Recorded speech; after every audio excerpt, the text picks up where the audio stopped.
Ayun na nga mga bossing, napakaganda ng mga nangyari netong weekend dahil ayun na nga nagkaroon ng alam niyo yun.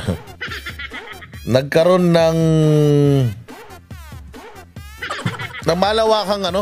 malawakang rally hindi lamang po sa Davao kundi sa buong halos sa buong mundo. Meron sa may Japan, meron sa Amerika, meron sa Korea, meron sa Australia, meron sa sa may Europe. Grabe mga bossing, grabe yung mga naganap na mga malupitan na mga pagsasama-sama. Again, ito pong mga pagsasama-sama na ito, randomly, yung mga Filipino communities sa iba't ibang mga bansa, sila mismo yung nag-organize. Kaya nga, hindi ko maintindihan Meron na namang bagong survey. Putang inang Okta to. Hoy, putang ina nyo talaga, Okta Mga Oktang ina nyo Takin mo, meron silang survey na nilabas na bago na putang ina, lahat noong alyansa ng mga abnormal, yung alyansa ng mga kuratong baliling, yung alyansa ng mga sindikato at mga sinungaling, yung alyansa ng mga mandurugas sa kanilang pagkakakilanlan, aka Erwin Tulfo. Alam ba ninyo na pasok silang lahat? Sabi ko, putang ina nyo, Okta, alam mo dapat ina-abolish na yung buwaka ng inang kumpanya na yan.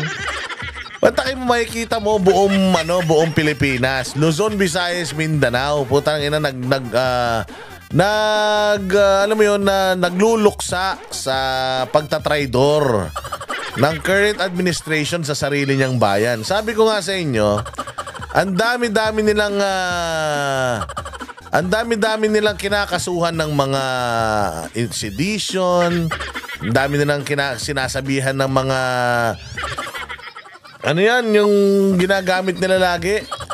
Kapag yung hindi trader yun meron silang ginagamit lagi na salita. Treason. Ayan. Lagi silang may mga ganon. Meron silang treason, meron silang sedition. Putang ina nyo. Kung sino-sino pa dinidimanda nyo, lumalayo pa kayo dyan lang sa bakuran ninyo. Nandiyan na, mga mukha nyo pa lang, mga traidor na sa bayan Hindi totoo mga boss. So ayan ang mga kinakarap natin ngayon. So lahat ng mga dito, ng mga grupo, nag-organize sila ng mga kanya-kanya nilang kanya-kanya nilang pagsasama-sama, mga grupo ng mga riders, grupo ng mga magkakaibigan. Sabi ko nga sa inyo noong nakaraan, di ba? Kami lang yung Noisy 37. Hindi kami lahat 37 Pero kami lang, ako, si Banat Boy, si Joey, si Trixie, sila Sir Greco, sino pa ba? Basta kami lang, napakaliit lang. Tapos yung mga mangilan-ngilan na mga followers namin na nalaman na pupunta kami dyan sa may People Power Monument para mag-motorcade and magdasal pagdating namin dun sa aming destinasyon. Nagulat din kami kasi dumami kami, and habang kami ay bumabagtas dyan sa EDSA, talaga namang lahat ng tao ay sumisigaw with us. Total Duterte. Kahit hindi namin kilala yung mga nakasabay namin sa kalsada, sumisigaw at bubusina. Sa kakabusina ko nga yung sasakyan ko, nawalan na ng busina, namaos na.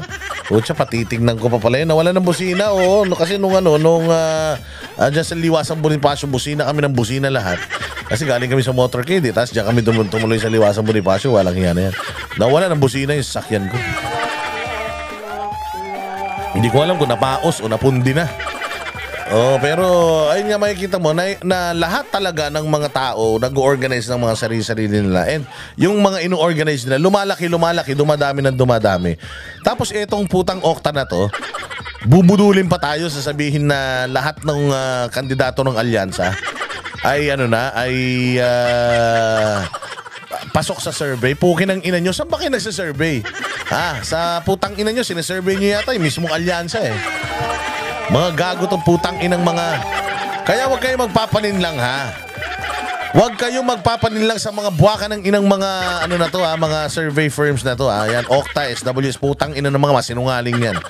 O mga mind conditioning expert ng mga putang ina niyan. Kaya huwag kayong mag-aano dyan. Doon lang kayo, focus kayo, lahat ng galit nyo.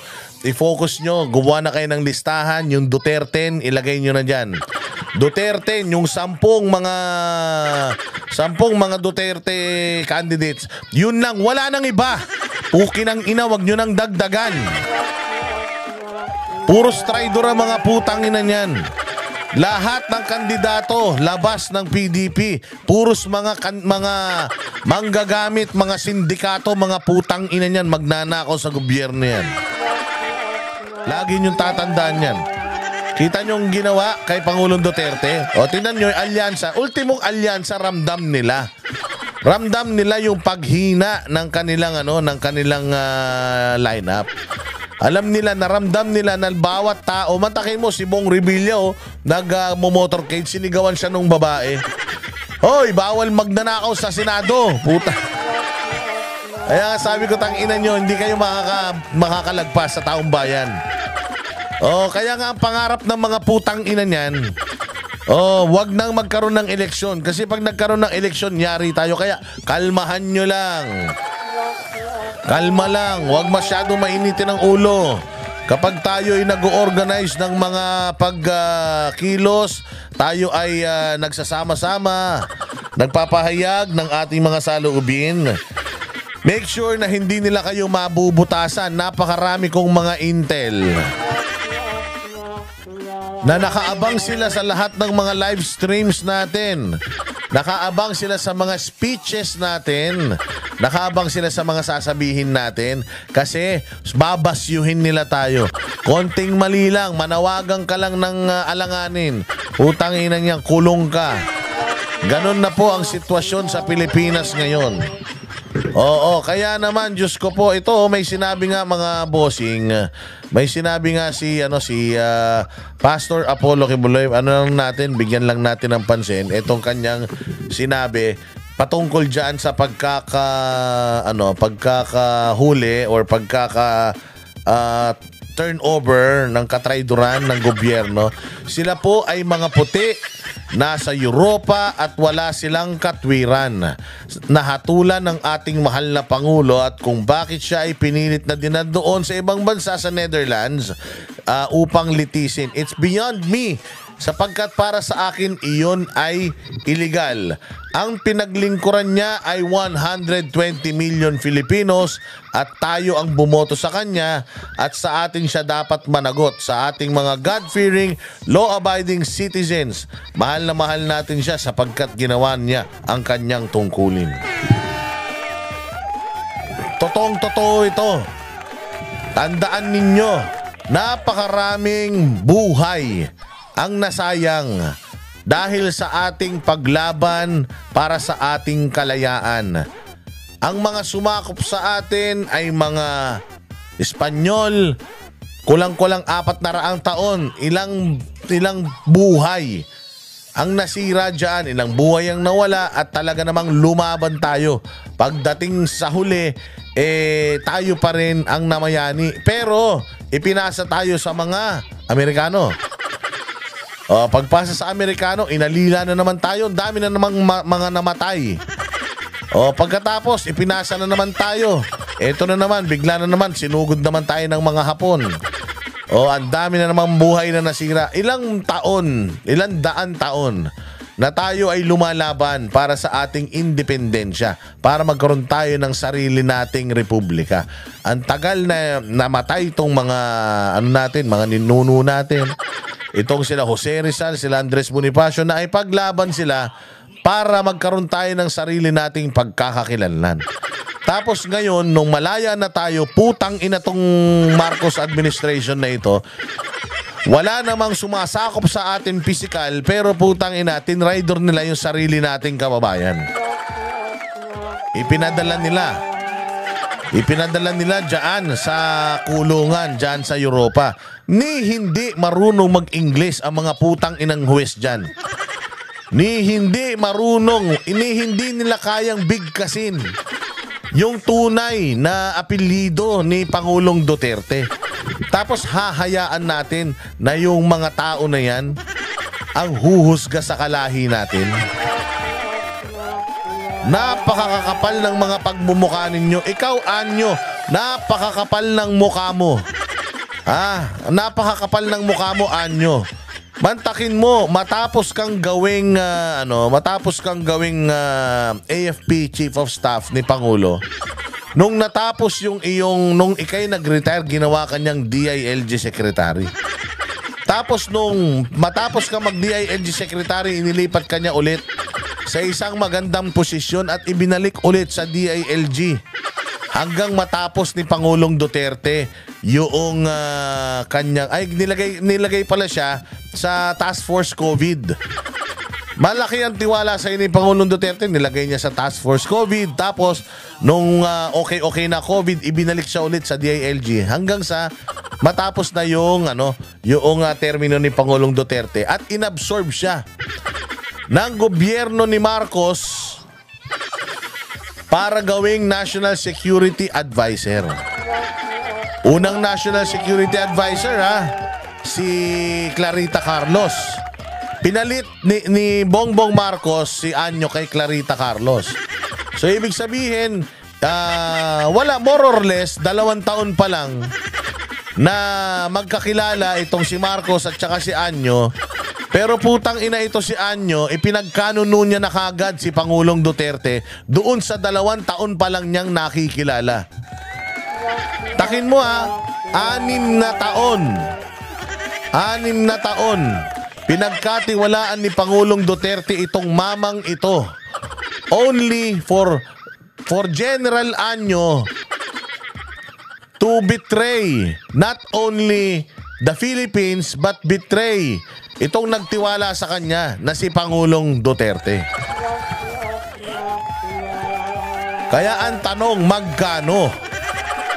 Magkano naman kaya ang naging kasunduan dyan? Kaya nga, Anyo, ang kapal ng mukha mo, kaya pala tatahi-tahimik ka, may satanas ka, may sa demonyo ka pala. Ikaw din, Chodoro, ang kapal din ng mukha mo. Isa ka sa mga nanggamit sa mga Duterte. Isa ka sa mga nanggamit. Actually, ito nga si Pastor Apollo Kibuloy. Ikaw pa ang inendorso nung tumakbo kang presidente. Hindi si Pinoy. Kapal ng pagmumukha mo. Kayong dalawa, ang kapal ng mukha nyo. Naintindihan ko na si Rimulya, wala naman talagang walang attachment talaga sa mga Duterte yan. Pero hindi na yung attachment sa mga Duterte. Ang isipin natin dito, yung iyong pagmamahal sa bayang Pilipinas. Bakit ka papayag na ang iyong citizen, more so a president, former president, ipapamigay mo sa ibang lahi para doon na mamatay? So na-expose, sabi ko nga sa inyo ang daming mga na-expose dito sa nangyaring ito. Hanggang sa huling pagkakataon, si Pangulong Duterte ay kanyang inialay yung kanyang buhay para sa atin, para mabisto natin sino ba itong mga traidor sa bayang Pilipinas. At Anyo, forever nang nakatatak sa pagkatao mo yan na ikaw ay Judas. Utangin na niya, buti pa nung panahon ni Jesus, isa lang ang naghudas sa kanya. Dito sa panahon ni Duterte, napakaraming naghudas sa kanya. Ang daming Judas.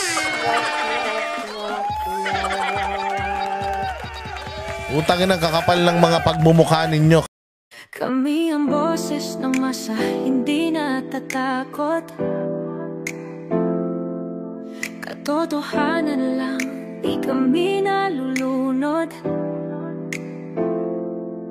Walang bahid ng sismis, lahat ay totoo. Kahit sino ka pa, pag mali ka babanatan ka. Walang pinipili kulay, wala kaming kinikilingan. Basta para sa bayan, kami lalaban. Pagdama palakpakan, pag mali banatan, di matitinag, di matatakot. sa bayan, tuloy ang sigaw. Sa harap ng kamera, walang halong takot. Mga baluktot, lahat kayo'y tutumba. Ang hustisya at totoo, yun lang ang mahalaga.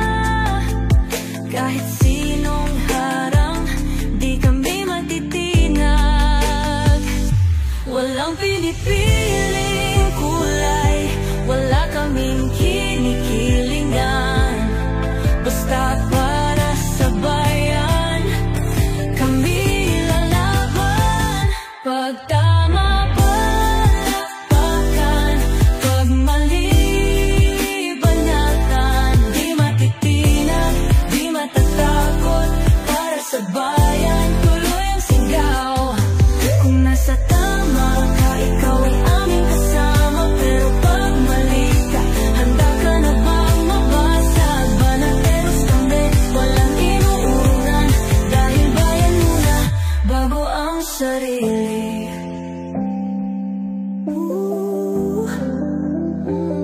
Bago ang sarili.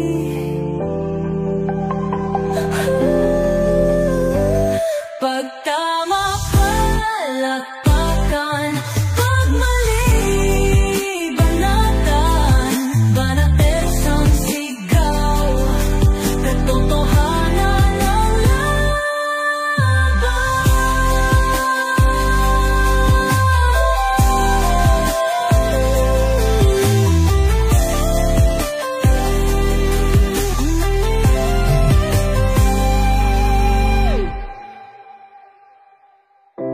Sa harap